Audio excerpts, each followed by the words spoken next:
Truckers of Reddit, what's the craziest, scariest, or most bizarre thing you have experienced on the road or at a truck stop? Story 1. My mom is a trucker. This is her story. She was driving through Arizona when she saw what she thought was leaves blowing across the road in the distance. This puzzled her since there's mostly pine trees in northern Arizona. When she finally got to the leaves, she realized that they were migrating tarantulas, 1,000s of them. There were so many of them that her truck was sliding on their guts, so she had to slow down. She stopped at the first truck stop and told her co-driver to fuel up. He was sleeping at the time because she wasn't going to step foot outside after what she just saw. Her co-driver was pissed since it was technically his time off, and he thought she was crazy until he saw the tarantula guts and legs caked in the inside wheel well of the truck. She also outran a tornado in the Midwest. She was about to pull over and take cover until she saw another big rig that was parked on the side of the road get tossed a couple hundred yards like a toy. She called me and told me that she thought she was going to die and wanted her last words to be, "I love you" to me.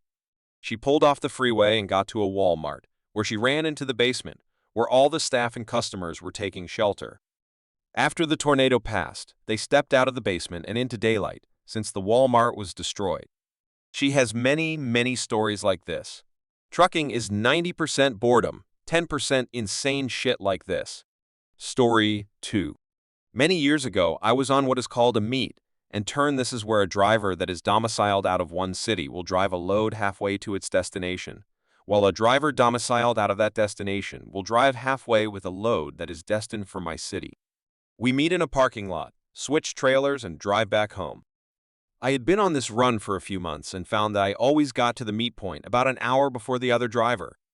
It was a dark and empty dirt lot at about 3 a.m., so I would stretch out across the seat and take a short nap. One night, about 10 minutes into my nap, I was awoken by a barking dog. I tried to ignore it, but it carried on for several minutes and got louder as the dog got closer. Soon, it became apparent that the dog was right outside of my truck barking at me. Okay. Either this dog is Lassie and is trying to alert me to something, or else he is just a pain in the ass, and I will need to throw something at him to scare him off. It is important to note that the barking had been going on for a good 10 minutes at this point. So, I sat up and looked out my window. Standing there, mere inches on the other side of the glass, was a man of about 35. He was a large fellow, and was barking at me. His eyes were crazy, and he was frothing at the mouth a little. The scene really held my full attention for a moment. The sheer creepiness of this struck me. Gently, and making an absolute minimum of sudden movements, I reached down and started my truck and slowly pulled away. He chased me, much like you might expect an angry dog to do, barking all the while. Needless to say, it played hell with my power naps from then on. Story 3. Former trucker here was driving north through the mountains of Colorado towards Pueblo, and it was my first time dealing with anything like the Rocky Mountains, so I was taking it nice and slow with my hazards on and in the right lane. This was in the spring, and there wasn't much snow on the ground aside from a light dusting. I remember passing another truck pulled to the shoulder on my way up, nothing out of the ordinary. However, as I was heading down the mountain, which can be scary as shit in an 18-wheeler, trust me, I saw the same truck I passed earlier fly by me in the left-hand lane. Now being passed on the left, going downhill in the Rocky Mountains by another tractor-trailer is crazy enough. But what really makes this story is this guy's trailer brakes were on fire. He was pulling a load, could tell because the trailer was sealed, and if you know anything about trucks, you know there's only so much braking you're supposed to do before they overheat and, worst case, catch fire. This guy's truck looked like a fucking comet as he sped down the mountain at what I thought was a surely to be deadly pace.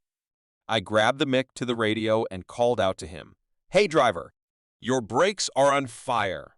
I mean, literally on fire." This rough and weathered-sounding voice comes back over the speaker of my radio and says, "Cool as a cucumber, I know." And he disappeared around a curve. I never saw any wrecked truck, emergency crews, or even mention of an accident over the radio. I did see a discarded fire extinguisher on the ground at the base of the mountain, though. Just one of many awesome stories.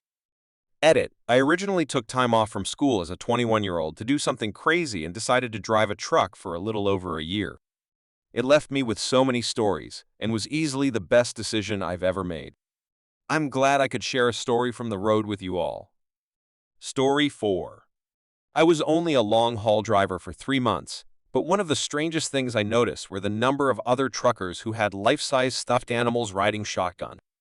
I saw one with a life-size gorilla, a huge doggish thing, and a few aliens. All in their seatbelt, of course, for safety. Also, the gallon-sized piss bottles left in truck stop parking lots is amazing. Story 5. This happened to me when I was 15. My dad ran a wrecker service for over-the-road truckers. Late one night, we got a call that a truck had run off the road and struck a tree 20 miles south of town. So my dad and I fired up the wrecker and headed south.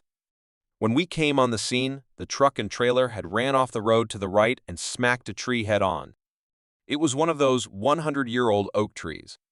This was back in the day when there were cab over semi-trucks, or the ones without noses or the engine is under the cab. The truck was still running at an idle. The door was closed, but no driver was seen from the driver's window. The front driver's windshield was busted, and there was a large hole in the middle. The trailer was loaded with flat 1/4 sheet steel. Of course, it is pitch dark and you can't really see things that well when we first got there. Our impression was the driver smacked a tree, hit his head on the windshield, and was already getting treatment somewhere. So my dad set up the wrecker to hook onto the trailer, and he wanted me to open the cab in order to release the brakes. When I opened the door, I was greeted with a lower half of a body. When the driver hit the tree, a single sheet of steel broke free and cut through the cab, cutting the driver in half. The upper half of his body went through the windshield. I found the driver's upper half in a cornfield about 40 feet from the truck, and he was still grabbing the upper part of the steering wheel. It looked like he was frozen in time, still driving the truck. Needless to say, he went into a body bag with his lower half, and we worked through the night getting the truck and trailer back to town. This is one of many experiences I had growing up in a wrecker service family. Story 6. TLDR hit a mother moose and made her abort her fetus on my truck. I used to work as a driver for a soft drink company in Alaska. We have a real problem with moose crossing the roads up here. Needless to say, one morning I was on my way from Anchorage to the valley, and a moose decided to run out in between the car in front of me and my truck. Luckily, I barely hit the moose in the ass and it runs away. So I drive for another half an hour or so, and a few people have honked at me. Assuming general douchebaggery, I back up my trailer to Wally World and let the warehouse guy unload. I come out to about 20 people standing around my truck, consumers and workers. Look at the moose guard on the front, and there is a moose fetus tangled inside of it. Apparently, when I hit the mother and forced to have an abortion. It was truly terrifying. Another moose-related story. My friend who works in the business once passed a completely totaled car on the side of the road with a seemingly dead moose in front of it. My friend got out to help the guy, and then the moose rose up screaming in its moose tongue and then ran away. Story 7. TLDR, my dad picks up an hitchhiker owl. Well, my dad sometimes drives a double UPS shipping truck out of state, and he has a couple stories. But there is one that I really like. My dad was coming back one night when he hears a loud thud that sounded like it came from the front of the truck. He pulled over and finds that he had hit a huge owl, and that was lodged in his grill. It also turns out the owl is still alive. This happened at around 12 in the morning, so my dad has a great idea and decides to buckle up the owl in the passenger seat. For the first hour, the owl was unconscious. But at around 1, my dad hears the seatbelt move. He turns to see one pissed owl staring at him. One of the owl's eyes were hanging out, and the owl knew that it was my dad's fault. The first thing my dad now notices are the talons on this owl. They could have easily tore my dad up. Even so, the owl seemed content to stay put, probably because he was pretty beat up. So my dad just turns his head back to the road, and they both have one awkward trip back. He pulled over at the next gas station and calls the police. He was pretty much at the border, so it took a while for both state departments to decide who had to pick up the owl. After that, my dad decided that he has a newfound respect for owls. Story 8. Dr. I was almost hit by a parked train I didn't see, causing me to scream like a little girl. This just happened to me. I was making a delivery and was crossing the train tracks in an unfamiliar town. Along the tracks were those cone-shaped pine trees used as windbreakers or privacy walls. I couldn't see through them at all. They were so thick. Slowly, I crossed the tracks. There were no red lights flashing. The oncoming traffic was blasting through there, and I had no reason to believe it wasn't safe to cross. Needless to say, I began crossing the tracks. Immediately past the trees, I looked left and saw a train with its light on, coming at me from about 40 yards away. I could feel the engine thumping. I gunned it. In an automatic, this means you go nowhere fast. Fortunately for me, I made it.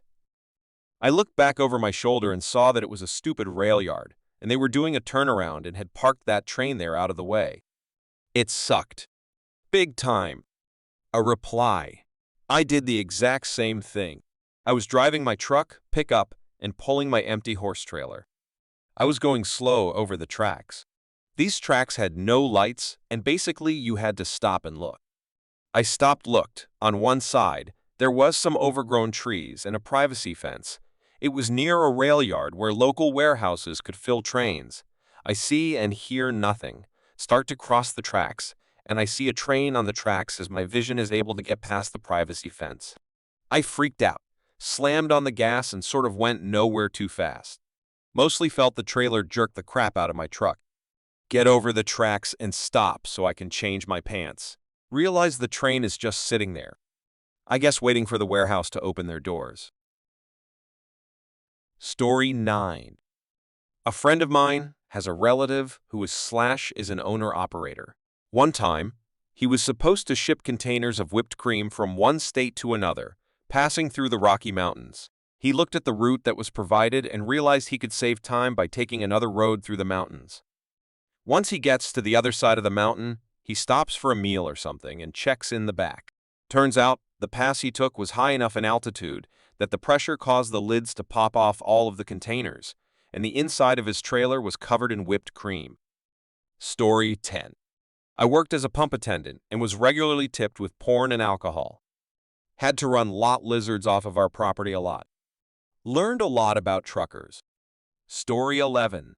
Second post, yet another story. As mentioned in my other post, I was a transportation broker for a number of years. One of those years we obtained government contracts for the transfer of undisclosed hazardous materials. We were under restrictions to keep everything about these loads confidential, from the trucking companies to whom we brokered these loads to their specific locations. Every single day, we had to give hourly updates to an internal agency about the status of our drivers. Each load required a team in order to minimize stopping time. These trucks had specific instructions to not stop for more than a half hour throughout the itinerary, nor to open the contents of the trailer. Their location was constantly monitored by a GPS coupled with a timer to ensure these conditions were met. We have had many of these contracted loads without any notable issues. However, one day proved different. During this day, one of our truckers was stopped by DOT Department of Transportation.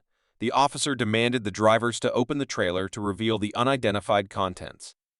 Our drivers cited our contract with our client, stating that we could not open the trailer under any circumstances. However, the DOT was persistent and broke the electronic seal himself. Our systems at dispatch were frozen immediately.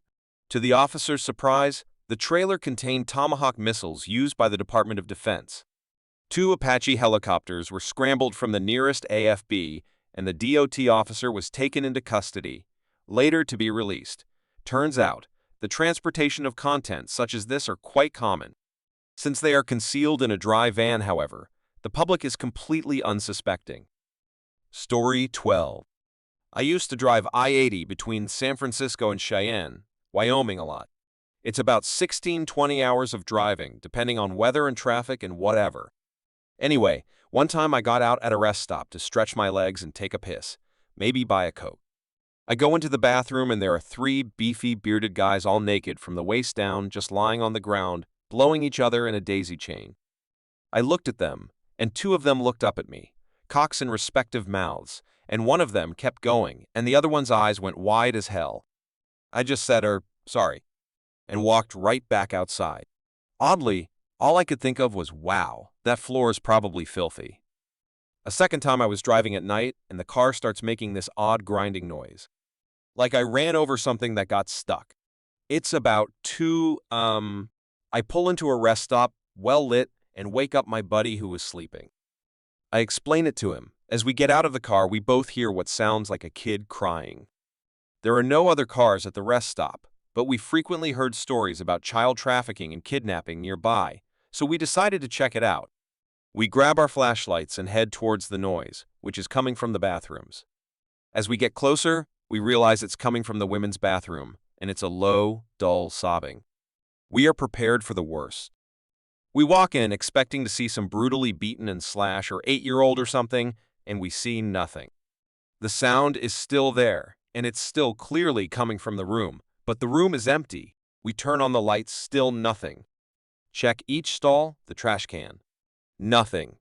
Even start looking for WHERE in the room, it's coming from nothing. Is it a hidden speaker? Are we on candid camera? What the fuck? My buddy climbs up one of the stalls to get to the top window in the rest stop, which is vented out and open. He closes it, and the noise stops. Completely.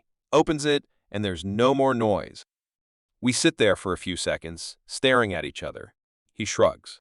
Then the window slams shut again without him touching it. We were out of that fucking bathroom in seconds.